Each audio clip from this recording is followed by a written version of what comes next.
जय हिंद जय भारत।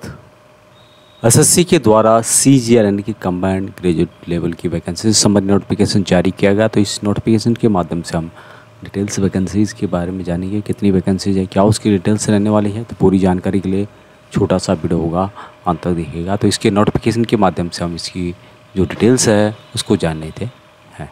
तो यहाँ पर आप देख सकेंगे कार्मिक लोक शिकायत तथा पेंशन मंत्रालय की तरफ से government of India, ministry of personnel public grievance and pension, department of personal and training staff selection commission की ओर से नोटिफिकेशन जारी किया गया, जो कि कंबाइंड ग्रेजुएट लेवल एग्जामिनेशन 2025 से संबंधित है।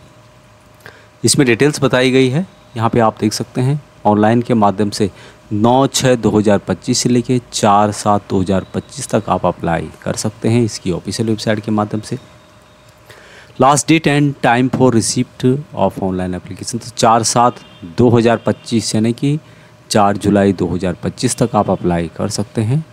फीस वगैरह 5/7/2025 तक जमा कर सकते हैं। हालांकि पूर्व सैनिकों के लिए यहाँ पर वैकेंसी में कोई भी एप्लीकेशन फ़ीस नहीं है। Date of window for application for correction including online payment 9/7/2025 से लेके 11/7/2025 तक आप एप्लीकेशन में कुछ करेक्शन करना है तो कर सकते हैं। टेंटेटिव शेड्यूल जो कि टायर 1 कंप्यूटर बेस्ड एग्जामिनेशन 13 अगस्त से लेकर 30 अगस्त 2025 तक होगा। उसके अलावा tentative schedule of tier 2 computer based examination दिसंबर 2025 में होगा। उसके अलावा toll free helpline number to called in case of difficulty in filling up the application, तो इसके बारे में यहाँ पर नंबर भी दिया गया है 18003093 टोल फ्री है। तो इस पर भी आप बात कर सकते हैं, कुछ आपकी क्वारीज है एप्लीकेशन फॉर्म से रिलेटेड। अब यहाँ पर वैकेंसीज कितनी है आगे बताऊंगा। यहाँ पर ये जो ग्रुप है बी और सी ग्रुप की है, लेकिन पूर्व सैनिकों के लिए जो भी वैकेंसीज होती है ग्रुप सी के अंतर्गत रिजर्वेशन दिया जाता है। अभी ग्रुप सी लेवल होता है 5 और 4 में, जिसमें कि यदि 5 लेवल की बात करें तो 29,200 से लेकर 92,300 रुपये तक दिया जाता है, जिसमें कि ऑडिटर होते हैं। उसके अलावा अकाउंटेंट होते हैं, जो कि वेरियस जितने भी डिपार्टमेंट हैं गवर्नमेंट ऑफ इंडिया के, मिनिस्ट्रीज हैं, उसमें इन वैकेंसीज़ के द्वारा जो पोस्ट होती हैं उनको फिल किया जाता है। उसके अलावा अकाउंटेंट और जूनियर अकाउंटेंट जो भी मिनिस्ट्री है, डिपार्टमेंट है, ये सब ग्रुप सी के अंतर्गत आते हैं। पे लेवल 4 के अंतर्गत, जिसमें कि 25,500 से लेकर 81,100 रुपये दिया जाता है।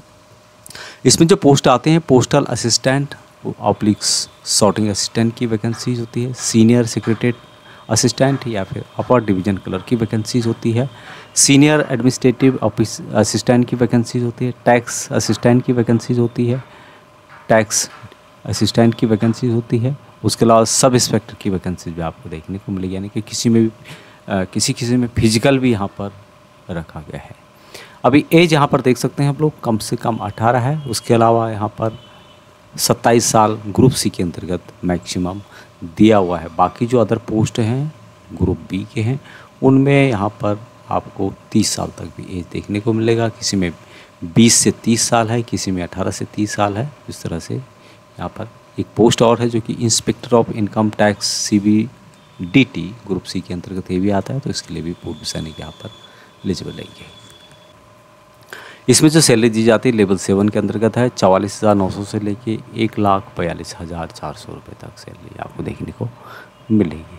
अभी यहाँ पर वैकेंसीज़ की बात की जाए तो टोटल यहाँ पर वैकेंसी जो मिलेगी या जो निकाली गई है, टेंटेटिव वैकेंसीज है देयर आर अप्रोक्स 14,582 वैकेंसीज है। However final vacancies will be determined in the due course. और जो वैकेंसीज हैं फाइनल जब भी होती है तो बढ़कर ही वैकेंसीज आती है, यानी कि जो 14,000 है वहाँ ज़्यादा हो सकती है, कम अभी तक आज तक का रिकॉर्ड है कि कभी नहीं हुई है, ना होती है। तो वैकेंसी जो पूर्व सैनिकों के लिए है ओनली ग्रुप सी के अंतर्गत, vacancies for ESM are reserve for only group C post. पूर्व सैनिकों को एज रिलैक्सेशन यहाँ पर दिया जाएगा, जैसे कि अन्य कैटेगरी को यहाँ पर दिया गया है, जो कि आप यहाँ पे देख सकते हैं। रिजर्वेशन तो दिया ही जा रहा है, उसके अलावा एज में भी रिलैक्सेशन दिया जाता है। तो पूर्व सैनिकों को जो रिलैक्सेशन दिया जाता है 3 year after detectability service rendered from the actual age H on 1/8/2025, यानी कि जो भी आपकी एज है उसमें से जितनी आपने सर्विस की माइनस करने के बाद 3 साल की और छूट आपको देखने को मिलेगी। उसके अलावा जो आपकी कैटेगरी है उसमें भी आपको छूट दी जाती है। Defence personnel disable in operations during hostilities with any foreign countries और in a disturb area and released as a consequence thereof, तो उनको यहाँ पर और 3 साल की छूट दी जाती है। उसके अलावा डिफेंस पर्सन जो कि SC/ST कैटेगरी के हैं और सेम उनके साथ ये कंडीशन यहाँ पर रखी गई है, तो उसके लिए भी 8 साल तक भी उनको यहाँ पर छूट दी जा रही है। तो आपको जो एज कैलकुलेशन है उसको करने के बाद जो यहाँ पर अपर एज दी गई है, जैसे कि 18 से 27 साल मैक्सिमम है, तो 27 साल से ज़्यादा आपकी एज नहीं निकलनी चाहिए टोटल कैलकुलेशन करने के बाद। अभी जो भी एक्सेसमेंट है जो मैट्रिक पास है, ये matriculation assessment which include an assessment who has obtained Indian army certificate of education on corresponding certificate in the navy और एयरफोर्स, यानी कि जो मैट्रिक पास हैं और जिनके पास डिफेंस का दिया हुआ इंडियन आर्मी स्पेशल सर्टिफिकेट है, इक्विवेलेंट एयरफोर्स और नेवी वालों को भी दिया है, जिन्होंने कम से कम 15 साल सर्विस की है, उनको यहाँ पर जो भी ग्रेजुएशन वाली पोस्ट है ग्रुप C के अंतर्गत उसके लिए आप एलिजिबल रहेंगे। उसके अलावा एक्स रूट बोर्ड आउट और relieved on medical ground and granted medical disability pension, वो भी यहाँ पर अप्लाई कर सकते हैं। और भी कुछ जानकारी यहाँ पर दी गई है। अभी वैकेंसीज ग्रेजुएट लेवल की है, तो यहाँ पे बताया भी गया है all the post bachelor degrees from a recognised university और इक्विवेलेंट आपके पास होना चाहिए। तो जैसे ही मैंने बताया था कि जो भी डिफेंस के पर्सन हैं जिन्होंने मैट्रिक पास किया है और जिसके पास डिफेंस का दिया हुआ सर्टिफिकेट है ग्रेजुएशन वाला, उसके बेस पर आप यहाँ पर अप्लाई कर सकते हैं। एप्लीकेशन फीस की बात की जाए तो 100 रुपये यहाँ पर रखा गया है, लेकिन जो भी ओपन कैंडिडेट हैं, candidate belong to schedule caste, SC/ST, person of benchmark disability यानी कि PWD and ex serviceman eligible for reservation are exempted from the payment of fees. तो फ्री ऑफ कॉस्ट ये वैकेंसीज आपको देखने को यहाँ पर मिलेगी, आप अप्लाई कर सकते हैं। सेंटर कहाँ कहाँ पड़ेंगे उसकी जानकारी यहाँ पर दी गई है। स्टेट वाइज नहीं दी गई है बल्कि रीजन वाइज दी गई है। तो सेंट्रल रीजन के अंतर्गत बिहार एंड उत्तर प्रदेश का एरिया आता है और भागलपुर, मुजफ्फरपुर, पटना, गया, आगरा, झांसी, कानपुर, लखनऊ, प्रयागराज, वाराणसी, मेरठ वगैरह ये आते हैं सेंट्रल रीजन के अंतर्गत।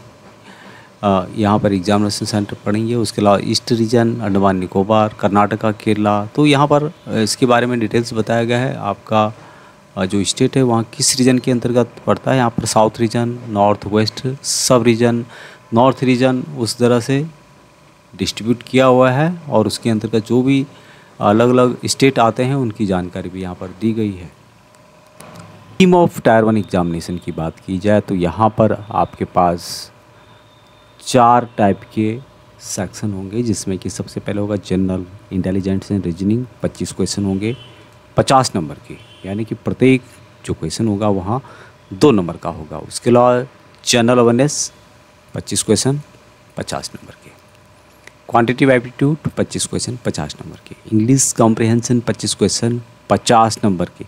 1 घंटे का यहाँ पर टाइम दिया जाएगा आपको और निगेटिव मार्किंग भी मिलेगी आपको 0.50 की। 0.50 इसलिए क्योंकि हर जो क्वेश्चन है वहाँ 2 नंबर का इनके द्वारा दिया गया है। यहाँ पर आप इसके बारे में डिटेल्स पढ़ सकते हैं। जो ऑब्जेक्टिव जो क्वेश्चन होते हैं मल्टीपल चॉइस क्वेश्चन होंगे, इसमें 4 या 5 आपको विकल्प मिलेंगे और उसमें से आपको एक टिक करना होता है, जैसे कि आप सब जानते होंगे। निगेटिव मार्किंग है 0.50 marks for each wrong answer.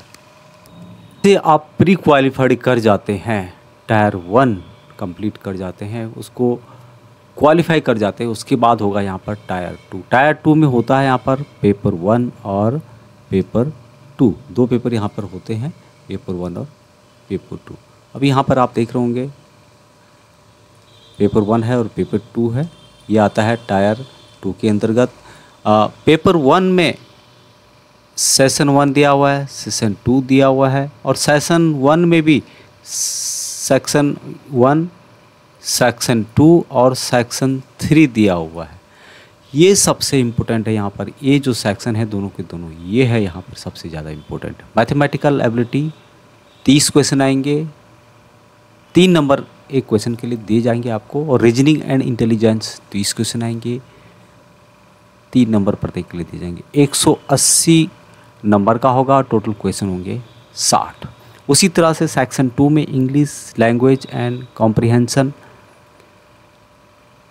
General knowledge 45 और 25 70 क्वेश्चन होंगे, और इसके लिए दिए जाएंगे 210 नंबर।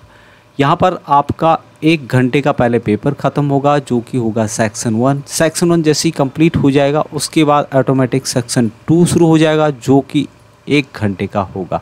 नेगेटिव मार्किंग यहाँ पे रखी गई है -1, यानी कि नंबर भी आपको एक क्वेश्चन के लिए 3 दिए जा रहे हैं, तो यहाँ पर -1 नेगेटिव मार्किंग रखी गई है। उसके बाद होगा आपका यहाँ पर सेक्शन 2 में कंप्यूटर नॉलेज, ये होगा 15 मिनट का। तो 2 घंटा 15 मिनट आपको एक ही क्वेश्चन के लिए उसी समय, उसी टाइम, उसी दिन एक ही टेबल पर बैठना है, और तभी आपको यहाँ पर मतलब सॉल्व करना होगा। और दूसरा है सीज़न 2, जो कि डाटा एंट्री स्पीड टेस्ट होता है। तो ये दोनों है क्वालिफाइड नेचर के, और मेन जो होता है सबसे इम्पोर्टेंट है, ये है आपका mathematical, reasoning, general intelligence, English से रिलेटेड और जनरल अवेयरनेस से रिलेटेड। ये जो सेक्शन 1 है और सेक्शन 2 है, ये ही सबसे ज़्यादा इम्पोर्टेंट होता है सिलेक्शन के लिए। पर पेपर 2 है स्टैटिक्स, ये सभी के लिए नहीं है, ये स्टैटिक है, ये कुछ के लिए होता है जो कि स्पेसिफिक होते हैं।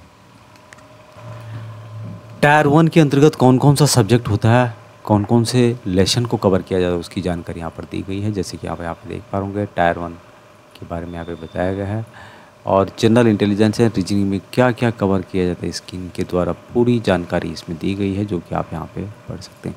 उसी तरह से यदि बात करें तो जनरल अवेयरनेस की, तो इसके लिए भी कौन कौन से लेसन को कवर किया जाता है, क्या क्या पूछा जाता है, उसकी जानकारी आपको यहाँ पे देखने को मिलेगी। क्वांटिटी एप्टीट्यूड में भी यहाँ पर उसके बारे में बताया गया है, इंग्लिश कॉम्प्रिहेंशन के बारे में बताया गया है, सिलेबस टायर 2 के बारे में यहाँ पर बताया गया है, जो कि पूरा यहाँ पर आप देख रहे होंगे। Number system, fundamental arithmetical operation, algebra, geometric, mensuration है, ट्रिग्नोमेट्री, एस्थेटिक है। तो ये यहाँ पर आप इसको पढ़ सकते हैं, जो भी इसके बारे में डिटेल्स जानना चाहता है। अभी कुछ यहाँ पर स्पेसिफिक उनके नाम दिए गए हैं, यहाँ पे आप देख सकते हैं। While giving performance the post department online the candidate may not the following post have specific requirement of physical standard, physical test and medical standard. 3 यहाँ पे इंपॉर्टेंट बातें हैं, जिसमें inspector centre exercise CBIC, inspector CBIC examiner, inspector CBN, sub inspector CBN ministry of finance, sub inspector junior intelligence. तो यहाँ पर आप देख सकते हैं, जो भी ग्रुप C के अंतर्गत आता है उसका भी यहाँ पर फिजिकल होगा, फिजिकल स्टैंडर्ड होगा, फिजिकल टेस्ट होगा और मेडिकल टेस्ट होगा। अब यहाँ पर बात करें कि जो सर्विंग सोल्जर्स हैं, सर्विस कर रहे हैं और भविष्य में रिटायर आना चाहते हैं, तो वो भी यहाँ पर एलिजिबल रहेंगे अप्लाई करने के लिए। यहाँ पर इसके बारे में बताया गया है कि जो भी 3 आर्मर्ड फोर्सेस के, यानी कि आर्मी, एयरफोर्स, नेवी के जो भी सर्विंग सोल्जर्स हैं, सर्विसमैन हैं, और जो एक्सेसमैन का जो बेनिफिट है, वैकेंसी से संबंधित रिजर्वेशन है, उसका फ़ायदा उठाना चाहते हैं, तो उनको यहाँ पर रिटायर आना होगा 4/7/2026। 4/7/2026 से पहले जो रिटायर आ रहे हैं, प्लान बना रहे हैं, आ सकते हैं, तो वो भी इन वैकेंसीज़ के अप्लाई कर सकते हैं। और उसके लिए आप यहाँ पे सर्टिफिकेट देख पा रहे होंगे, certificate for the serving defence personnel. ये आपके पास ये सर्टिफिकेट है, जिसको कि आपको भर के कुछ नंबर यहाँ पे दिए गए हैं। कैंडिडेट में contact following helpline for clarification if any respect of filling submission application and computer based examination के बारे में आप कुछ पूछना चाहते हैं, या कंप्यूटर ऑनलाइन से रिलेटेड कुछ प्रॉब्लम आ रही है, तो ये अलग अलग हेडक्वार्टर्स हैं, रीजन वाइज दिए गए हैं, तो उनसे भी आप वार्तालाप कर सकते हैं, अपने डाउट को क्लियर कर सकते हैं। अप्लाई करने के लिए आप इसकी ऑफिशियल वेबसाइट https://ssc.gov.in के माध्यम से अप्लाई कर सकते हैं। इसका जो ऑफिशियल वेबसाइट है, इसका नोटिफिकेशन चाहिए तो मुझे कमेंट बॉक्स में कमेंट करें, मैं आपको प्रोवाइड कर रहा हूँ। अभी तक इतना ही। जय हिंद।